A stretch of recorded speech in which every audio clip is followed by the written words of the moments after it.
Hi, I'm back. I'll be reading chap- chapter 3, chapter 3 of Harry Potter and the Order of the Phoenix. Chapter 3, The Advance Guard. I have just been attacked by Dementors, and I might be expelled from Hogwarts. I want to know what's going on and when I am going to get out of here. Out of here. Harry copied these words onto 3 separate pieces of parchment the moment he reached the desk in his dark bedroom. He addressed the first to Sirius, the second to Ron, and the third to Hermione. His owl Hedwig was off hunting. Her cage stood empty on the desk. Harry paced the bedroom, waiting for her to come back, his head pounding, his brain too busy for sleep, even though his eyes stung and itched with tiredness. His back ached from carrying Dudley home, and the 2 limps on his head where the window and Dudley had hit him were throbbing painfully. Up and down he paced, consumed with anger and frustration, grinding his teeth and clenching his fists, casting angry looks out at the empty, star-strewn sky every time he passed the window. Dementors sent to get him Miss Fig and MUNDUNGUSFLEETCHER, tailing him in secret, then suspicion from Hogwarts and a hearing at the Ministry of Magic, and still no one was telling him what was going on, and what had that howler been about, whose voice had echoed so horribly, so menacingly through the kitchen. Why was he still trapped here without information? Why was everyone treating him like some naughty kid? Don't do any more magic. Stay in the house. He kicked his score trunk as he passed it, but far from relieving his anger, he felt worse, as he now had a sharp pain in his toe to deal with, in addition to the pain in the rest of his body. Just as he limped past the window, Hedwig soared through it with a soft rustle of wings, like a small ghost.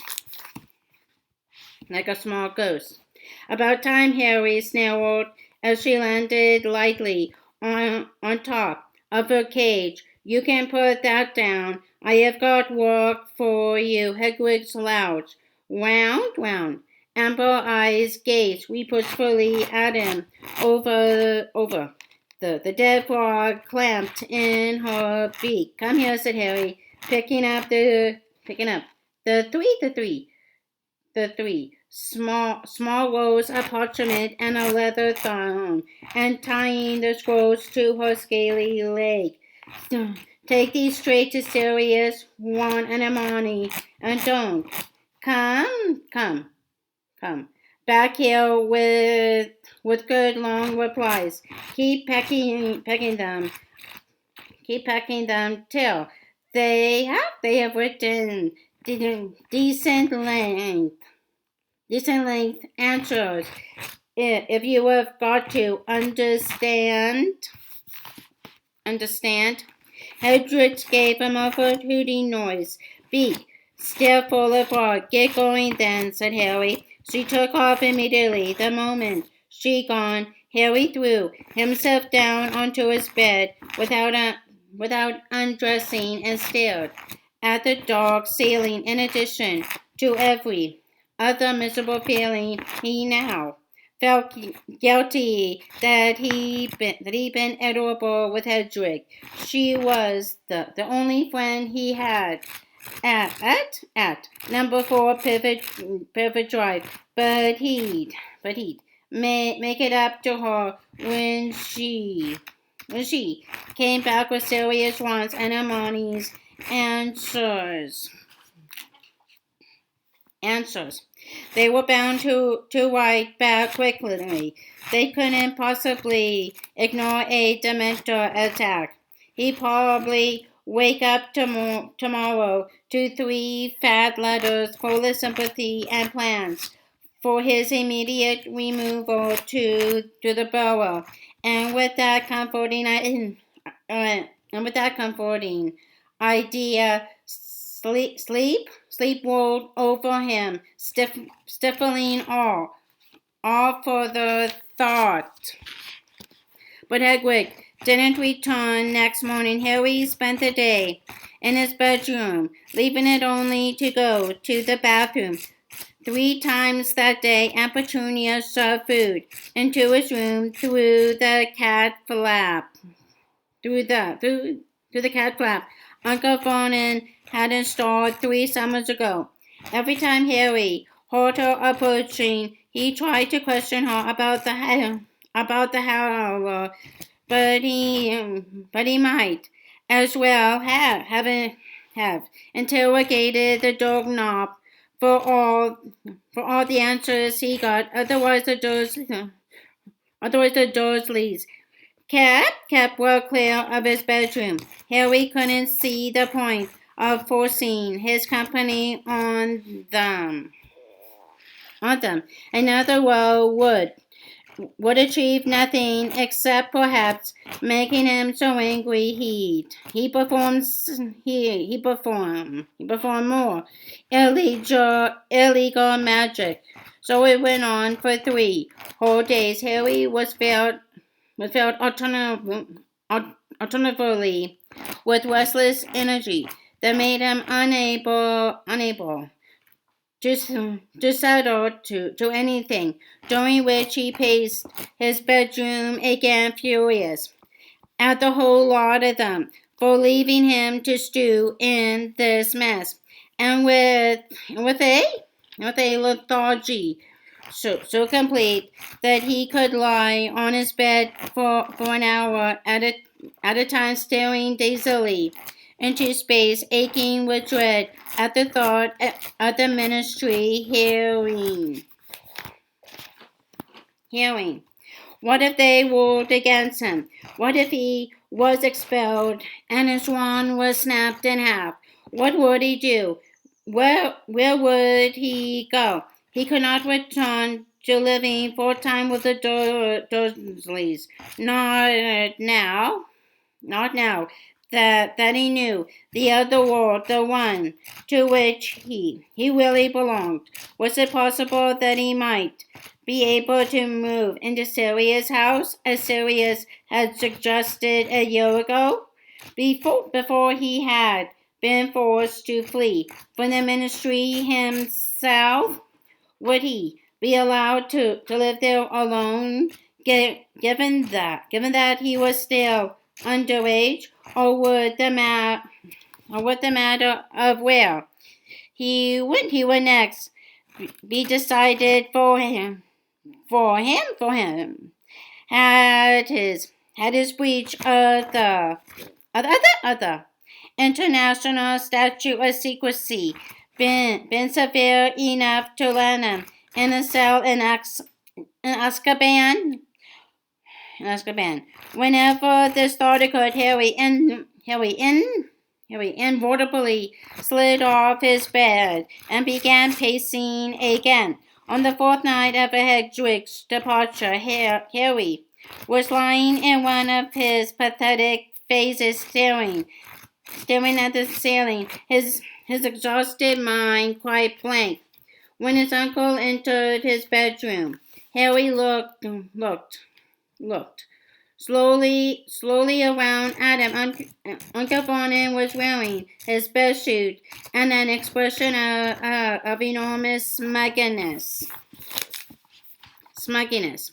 "We are going out," he said. "Sorry, we. That is to say, your Aunt Dudley and I. or going out? Fine, said Harry Dudley, looking back at the ceiling. You are not to leave your bedroom while we are away. Okay, you are not to touch the television, the stereo, or any of our possessions. Right, you are not to steal food from the fridge. Okay, I am going to lock your door. You do that. You do that. Uncle Vernon glared at Harry, clearly suspicious of this lack of argument, then stomped out of the room and closed the door behind him. Harry heard the key turn in the lock and Uncle Vernon's footsteps walking heavily down the stairs. A few minutes later, he heard the slamming of car doors, the rumble of an engine, and the unmistakable sound of the car sweeping out of the drive. Harry had no particular feeling about the Dursleys leaving. It made no difference to him whether they were in the house or not.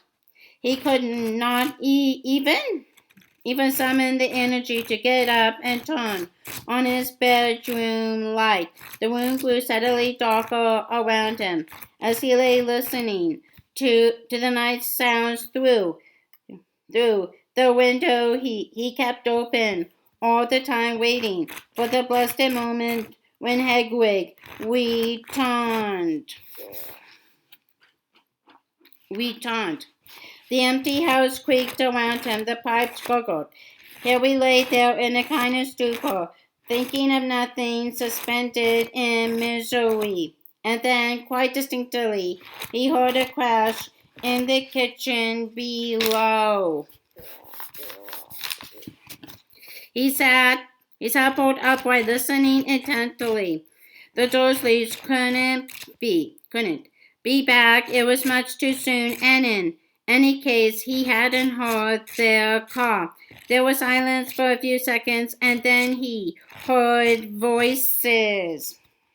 Burglars, he thought, sliding off the bed onto his feet. But a split second later, it occurred to him that burglars would keep their voices down, and whoever was moving around in the kitchen was certainly not troubling to do so. He snatched up his wand from his bedside table and stood facing his bedroom door, listening with all his might. Next moment he jumped as the lock gave a loud clink, and his door swung open.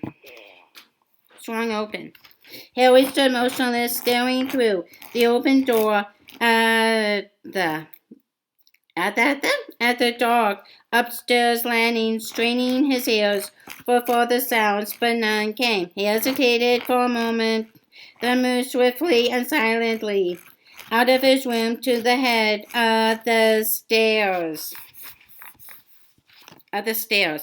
His heart shot upward into his throat. There were people standing in the shadowy hall below, silhouetted against the streetlight glowing through the glass door. 8 or 9 of them, all as far as he could see, looking up at him. Lower your wand, boy, before you take someone's eye out, said a low, growling voice. Harry's heart was thumping uncontrollably. He knew that voice, but he did not lower his wand. Professor Moody, he said uncertainly, I don't know so much about Professor, growled the voice. Never. God round. Too much teaching, did I? Get down here. We want to see you properly.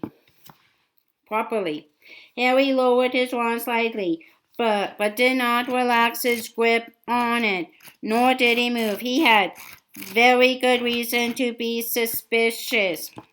He had recently spent 9 months in what he had thought was Mad Eye Moody's company, only to find out that it wasn't Moody at all, but an impostor.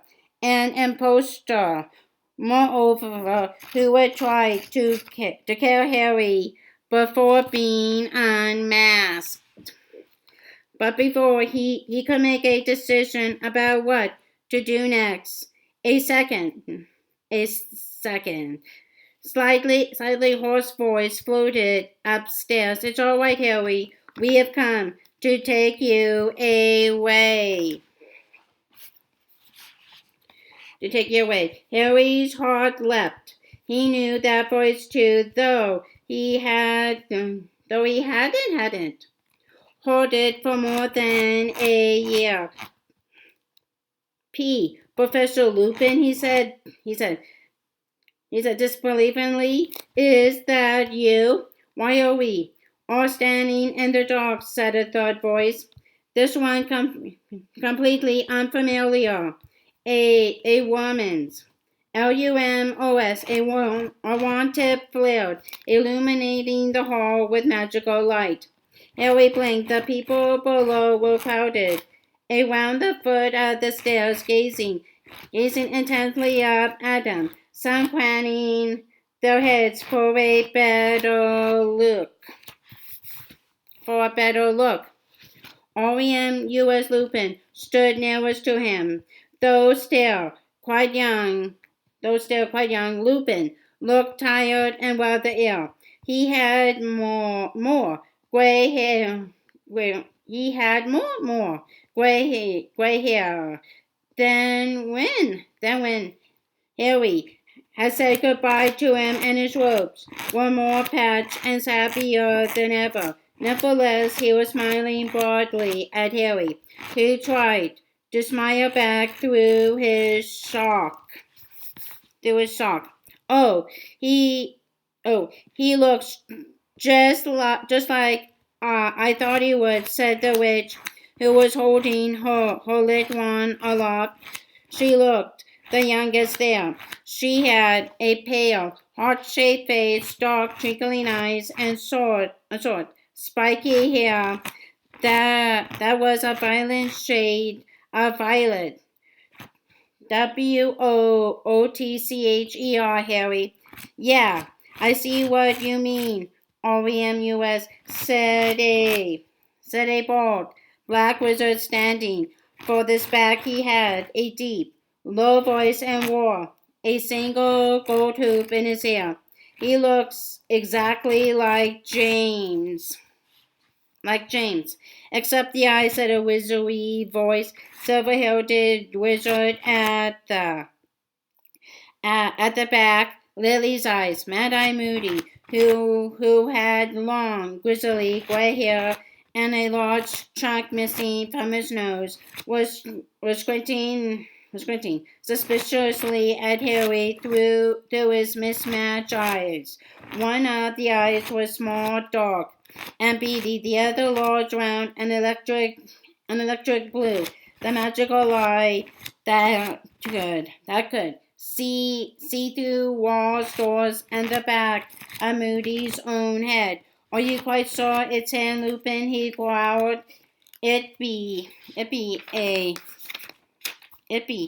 a nice lookout if we bring back some Death Eater impersonating him. We ought to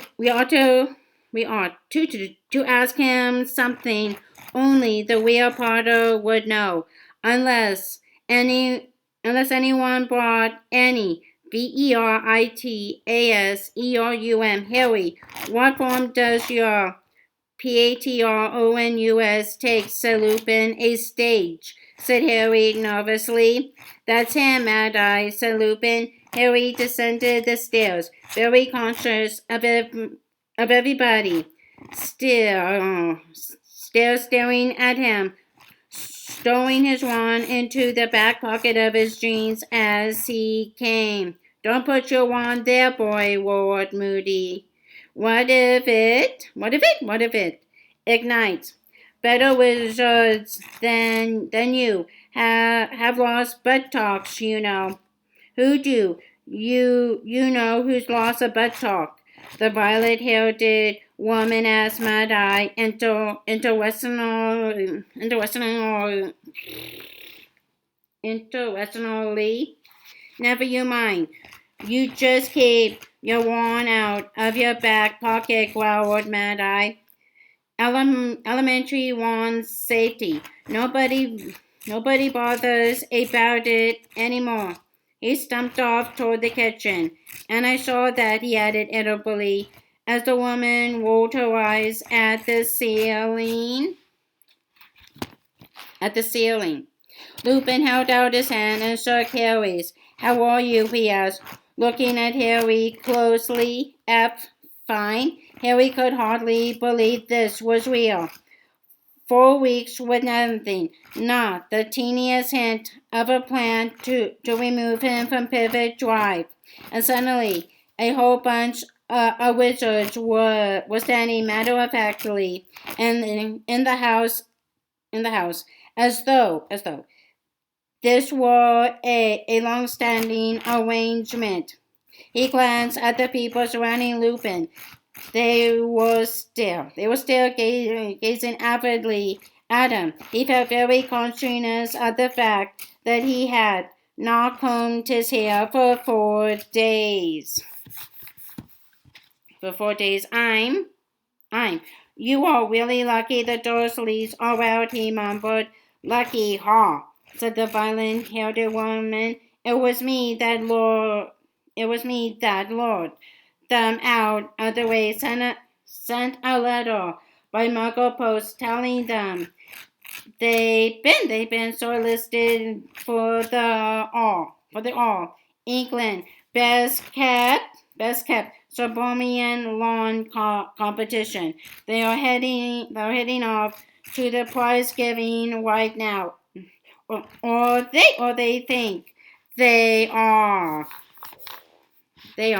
Harry had a fleeting vision of Uncle Vernon's face when he realized there was no All England Best Kept Suburban Lawn competition. We are leaving, aren't we? He asked. Soon. Almost at once, said Lupin. We are. Just waiting for the all clear. Where are we going? The Burrow? Harry asked hopefully. Not the Burrow, no, said Lupin, motioning Harry toward the kitchen. The little knot of wizards followed, all still, eyeing Harry curiously. Too risky. We have set up headquarters. We have set up headquarters somewhere undetectable. It's taken a while. Mad-Eye Moody was now sitting at the kitchen table, swinging from a hip flask, his magical eyes spinning in all directions, taking in the Dursleys' many labor-saving appliances. This is Ambassador Moody, Harry. Lupin continued, pointing toward Moody. Yeah, I know, said Harry uncomfortably. It felt odd to be introduced to somebody he thought he known for a year, and this is NYM PHADORA. Don't call me NYM PHADORA. OREMUS, said the young witch with a shudder. It's Tonks.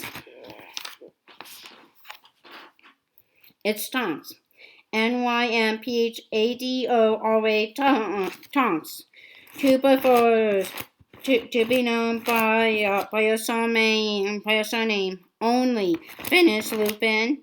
So would you, if your fool of a mother had called you NYM PHADORA, muttered Tonks, and this is Kingley, Shackleboldt.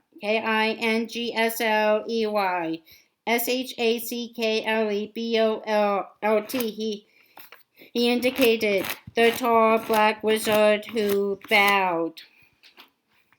ELIPHIASDOGE. The wizardly voice wizard nodded. DEDALUSDIGGLE. We have met before, squeaked the excitable DIGGLE, dropping his top hat. EMMELINE a stately looking witch in an emerald green shawl inclined her head. STURGISPODMORE, a square-jawed wizard with thick, straw-colored hair winked. And HESTIAJONES, a pink-cheeked, black-haired witch waved from next to the toaster. Harry inclined his head awkwardly at each of them as they were introduced. He wished they would look at something other than him. It was as though he had suddenly been ushered on stage. He also wondered why so many of them were there. A surprising number of people volunteered to come and get used to Lupin, as though he had read Harry's mind. The corners of his mouth twitched slightly. Yeah, well, the more the better, said Moody darkly. We are your guard, Potter. We are just waiting for the signal to tell us if it's safe to set off, said Lupin, glancing out of the kitchen window. We've got about 15 minutes. 15 minutes. Very clean, aren't they, these muggles, said the witch called Tonks, who was looking around the kitchen with great interest. My dad's muggle born, and he's a white old slob. I suppose it varies, just like with wizards. Yeah, said Harry. Look, he turned back to Lupin. What's going on? I haven't heard anything from anyone. What's VOL? Several of the witches and wizards made odd hissing noises.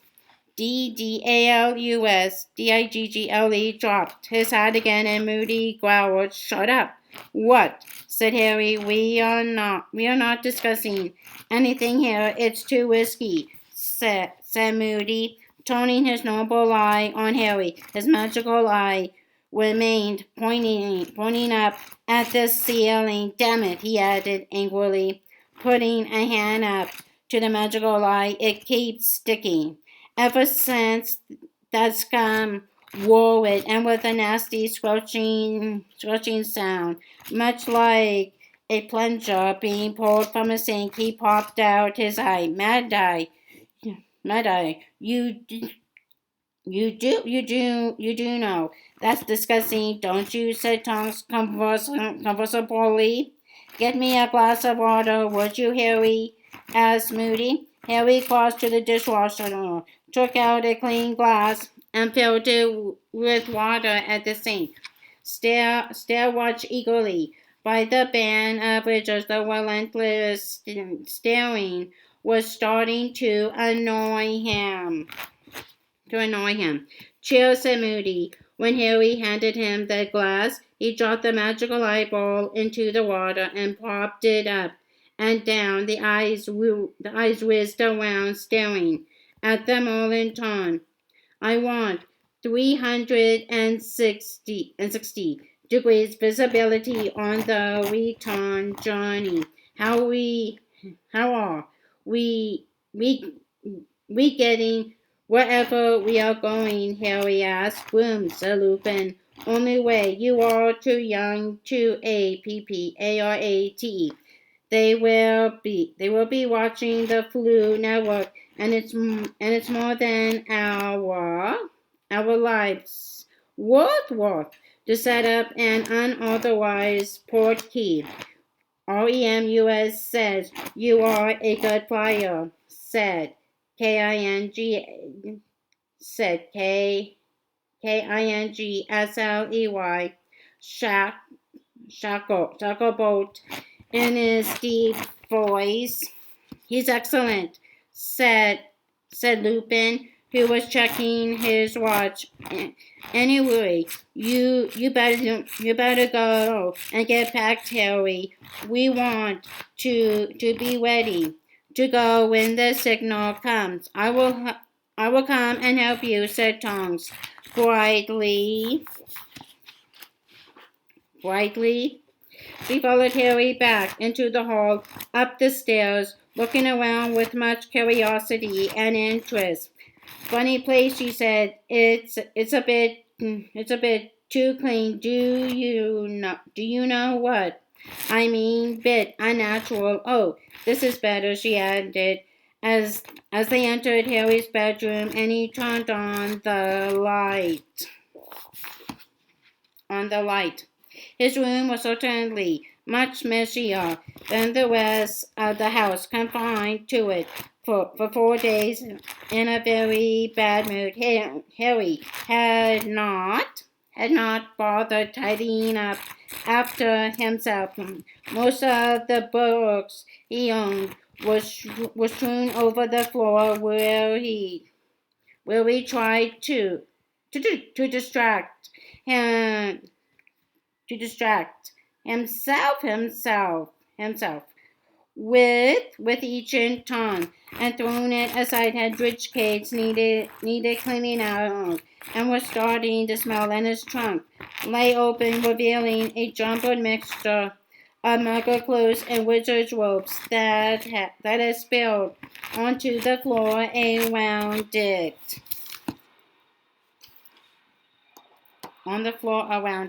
Harry started picking up books and throwing them hastily into his trunk. Tonks paused at his open wardrobe to look critically at her reflection in the mirror on the inside of the door.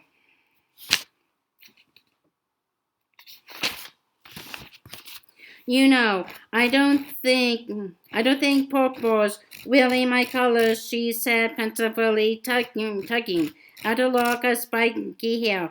Do you think it makes me look a bit peaky? Said Harry, looking up at her over the top of Quidditch teams of Britain and Ireland. Yeah, it does, said Tonks decisively. She screwed up her eyes in a strained expression, as though she was struggling to remember something. A second later, her hair had turned bubblegum pink. How did you do that? Said Harry, gaping at her as she opened her eyes again. I'm a METAMORPHMAGUS, she said, looking back at her reflection and turning her head so that she could see your hair from all directions. It means I can change my appearance at will, she added, spotting Harry's puzzled expression in the mirror behind her. I was born one. I got top marks in concealment and disguise during a war training without any study at all. It was great. You are an Auror, said Harry, impressed. Being a dog wizard catcher was the only career he ever considered after Hogwarts. Yes, said Tonks, looking proud. Kingsley is as well. He's a bit higher up than I am, though. I only qualified a year ago. Nearly failed on stealth and tracking. I'm dead clumsy. Did you hear me break? That break when we arrived downstairs. Can you learn how to be a METAMORPH MAGUS? Harry asked her, straightening up, completely forgetting about packing. Tonks chuckled. Bet you wouldn't. Mind hiding. That scar sometimes E. Her eyes found the lightning-shaped scar on Harry's forehead. No, I wouldn't mind, Harry mumbled, turning away. He did not. Like people staring at a scar. Well, you will have to learn the hard way, I'm afraid, said Tonks. METAMORPHMAGI are really where they are born, not made. Most wizards need to use a wand or potions to change their appearance. But we have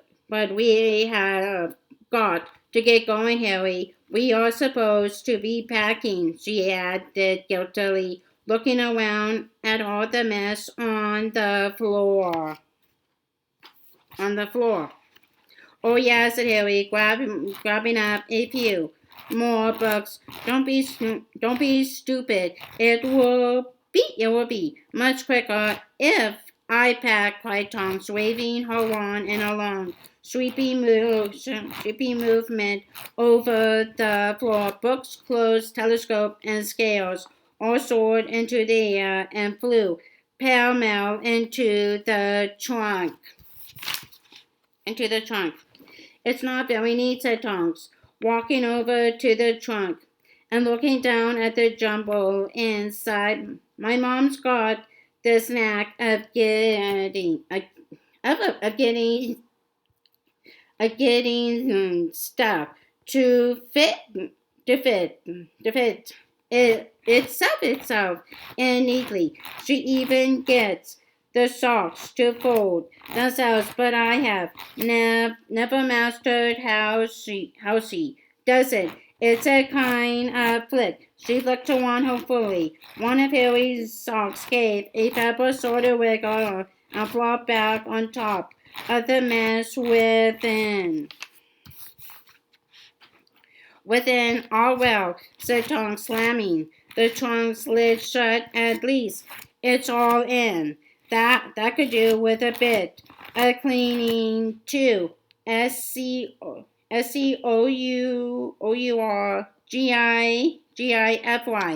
She pointed her wand at Hedwig's cage. A few feathers and droppings vanished. Well, that's a bit better now. I never got quite the hang of the sort of householdy spells right. Got everything, cauldron, broom, wow, a firebolt. Her eyes widened as they fell on the broomstick in Harry's right hand. It was his pride and joy, a gift from Sirius, an international standard broomstick. And I am still writing a comment to 60 times, imbecilely, all well, and one still in your jeans, but both buttocks still on. Okay, let's go. LOCOMOTOR, trunk. Harry's trunk rose a few inches into the air, holding her on like a conductor's baton. Tonks made it hover across the room and out. Out the door, ahead of them, Hedwig's cage in her left hand. Harry followed her down the stairs, carrying his broomstick. Back in the kitchen, Moody had replaced his eye which was spinning so fast after its cleaning. It made Harry feel sick. Kingsley, Shacklebolt, and Sturgis Podmore were examining the microwave, and Hestria Jones was laughing at a potato peeler she had come across while rummaging in the drawers. Lupin was sealing a letter addressed to the Dursleys.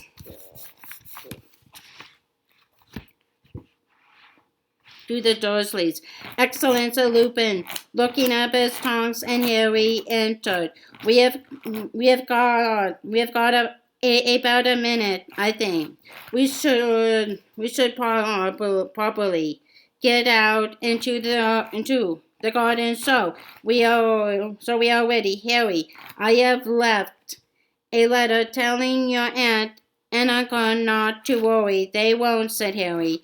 That you are safe. That will just depress them, and you will see them next summer. Do I have to? Lupin smiled but made no answer. Come here, boy, said Moody gruffly, beckoning Harry toward him with his wand. I need to disillusion you. You need to what? Said Harry nervously.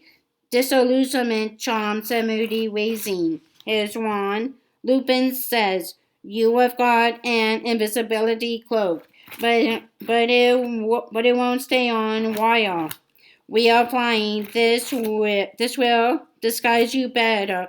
Here you go. He whapped Harry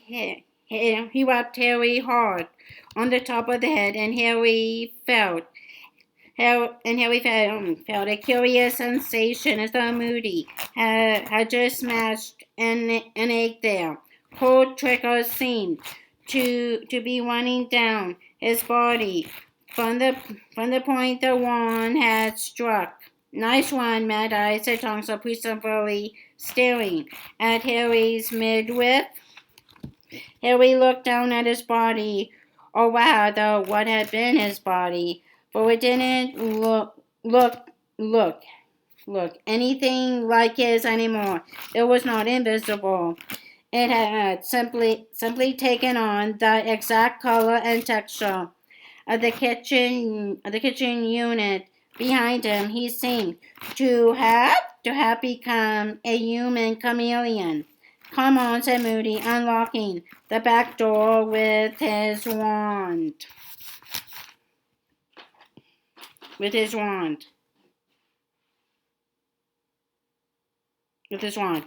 all stepped outside onto Uncle Vernon's beautifully kept lawn. Clear night, grunted Moody, his magical eyes scanning the heavens. Could have done with a bit more cloud cover. Right, you, he barked at Harry. We are going to be flying in close formation. Tonks will be right in front of you. Keep close. Keep close on her tail. Lupin will be covering you from behind. I am going to be behind you. The rest will be circling us. We don't break ranks for anything, got me? If one of us is killed, is that likely? Harry asked appreciatively, but Moody ignored him. The others keep flying. Don't stop. Don't break ranks. If they take out all of us and you survive, Harry, the real guard are standing by to take over. Keep flying east, and they would join you. Stop being so cheerful, Mad Eye. Here we think. We are not taking this seriously, said Tonks, as she strapped Harry's trunk and Hedwig's cage into into a harness hanging from her broom. I'm just telling the boy the plan, growled Moody. Our job's to deliver him safely to headquarters, and if we die in the attempt, no one's going to die, said Kingsley. Shacklebolt in his deep, calming voice. Mount your brooms. That's the first signal, said Lupin softly, pointing into the sky. Far, far above them, a shower of bright red sparks had flared among the stars. Harry recognized them at once as Ron Sparks. He swung his wide leg over his firebolt, gripped its handle tightly, and felt it vibrating very slightly, as though it was as keen as he was to be up in the air once more. Second signal. Let's go, said Lupin loudly, as more sparks, green this time, exploded high above them.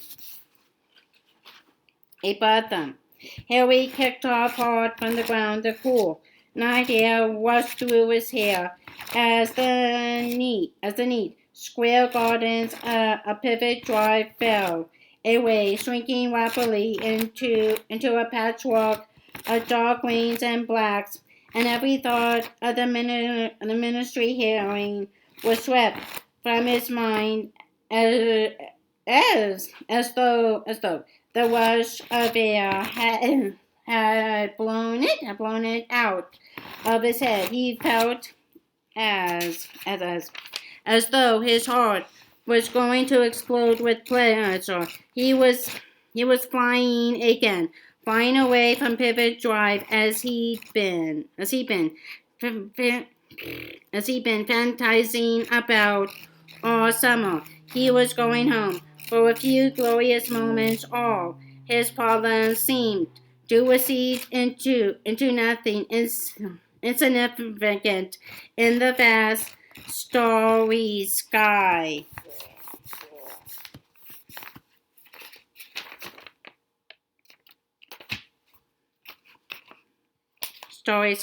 Hard left, there's a muggle looking up, shouted Moody from behind him. Tonks sobered, and Harry followed her, watching his trunk swinging widely beneath her broom. We need more height. Give it another quarter of a mile. Harry's eyes watered in the trail as they soared upward. He could see nothing below now but teeny pinpricks of light that were car headlights and street lamps. Two of those teeny lights might belong to Uncle Vernon's car. The Dursleys would be heading back to the empty house right now, full of rage about the non-existent lawn competition, and Harry laughed aloud at the thought. Though his voice was drowned by the flapping of the others' ropes, the creaking of the harness holding his trunk, and the cage, the swoosh of the wind in their ears as they sped through the air. He had not felt this alive in a month, or this happy. Bearing south, shouted Mad-Eye. Town ahead. They soared right, so that they did not pass directly over the glittering spider web of lights below. Bear southeast and keep climbing. There's some low cloud ahead. We can lose ourselves in, called Moody. We are not going through clouds, shouted Tonks angrily. We will get soaked, Mad-Eye. Harry was relieved to hear her say this. His hands were growing numb on the firebolt's handle. He wished he had thought to put on a coat. He was starting to shiver. They altered their course every now and then according to Mad Eye's instructions. Harry's eyes were screwed up against the rush of icy wind that was starting to make his ears ache. He could remember being this cold on a broom only once before during the Quidditch match against Hufflepuff in his third year, which had taken place in a storm. The guard around him was circling continuously like giant birds of prey. Harry lost track of time. He wondered how long they had been flying. It felt like an hour at least. Turning southwest, yeah, Moody, we want to avoid the motorway. Harry was now so chilled that he thought longingly for a moment of the snug, dry interiors of the cars streaming along below. Then, even more longingly, traveling by fluid power, it might be uncomfortable to spin around in fireplaces, but it was at least warm in the flames. Kingsley Chocobo swooped around him. Bald, pallid, and earring gleamed slightly in the moonlight. Now, EMMELINE was on his right, her worn-out, her head turning left and right. Then she too swooped over him, to be replaced by STURGISPODMORE. We ought to double back for a bit, just to make sure we are not being followed. Moody shouted. Are you mad? Mad Eye Tonks screamed from the front. We are all frozen to our brooms. If we keep going off course, we are not going to get there until next week. We are nearly there now. Time to start the descent, came Lupin's voice. Follow Tonks, Harry. Harry followed Tonks into a dive. They were heading for the largest collection of lights he had yet seen. A huge, sprawling, crisscrossing mass, glittering in lines and grids, interspersed with patches of deepest black. Lower and lower they flew until Harry could see individual headlights and street lamps, chimneys, and television aerials. He wanted to reach the ground very much, though he felt sure that someone would have to unfreeze him from his broom. Here we go, called Tonks, and a few seconds later she had landed. Harry touched down right behind her and dismounted on a patch of unkept grass in the middle of a small square. Tonks was already unbuckling Harry's trunk. Shivering, Harry looked around. The grimy fronts of the surrounding houses were not welcoming. Some of them had broken windows, glimmering dully in the light from the street lamps. Paint was peeling from many of the doors, and heaps of rubbish lay outside.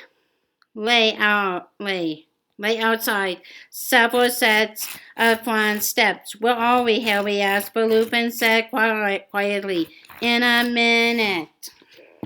Moody was rummaging in his cloak, his garnered hands clumsy with cold. Got it, he muttered, raising what looked like a silver cigarette lighter into the air and clicking it. The nearest street lamp went out with a pop. He clicked The the unlighter again. The next lamp went out. He kept clicking until every lamp in the square was extinguished, and the only light in the square came from curtained windows and the sickly moon overhead. Borrowed it from Dumbledore, growled Moody, pocketing the put outer. That will take care of any muggles looking out of the window. See? Now, come on quick. Come on quick. He took Harry by the arm and led him from the patch of grass across the road and onto the pavement. Lupin and Tonks followed, carrying Harry's trunk between them. The rest of the guard, all with their wands out, flanking them. The muffled pounding of a stereo was coming from an upper window in the nearest house. A pungent smell of rotting rubbish came from the pile of bulging bin bags just inside the broken gate. Here Moody muttered, thrusting a piece of parchment toward Harry's disillusioned hand and holding his lit wand close to it so as to illuminate the writing. Read quickly and memorize. Harry looked down at the piece of paper. The narrow handwriting was vaguely familiar. It said, "The headquarters of the Order of the Phoenix may be found at number 12 Grimmauld Place, London." Okay, that's the end of chapter 3. Okay.